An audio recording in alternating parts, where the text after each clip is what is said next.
همایشی مثلا در نمیارن این ماشین. الان تو خیابون تو نمایشگاه گرفتم تو رو. الان ببین کردم به خدا. بده صندوق تو بالا. صندوق هم باز نمیشه.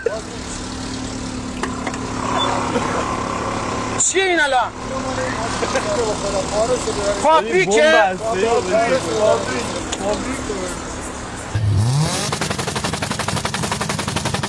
الان اینجا توی خیابون جای نمایشه. چه خبره؟ عروسی داخلش؟ آیا زحمت بکش. این باندارم زحمت بکشیم بگیریم.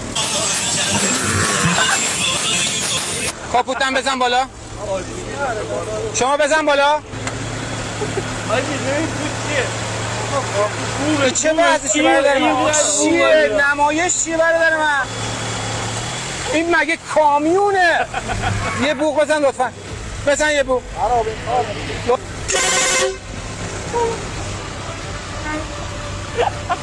چه طرز رانندگیه؟ فاقد گواهینامه، حرکات نمایشی، حرکات مخاطره آمیز، مارپیچ.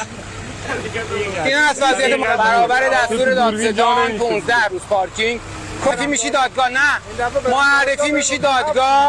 معرفی میشی دادگاه. برای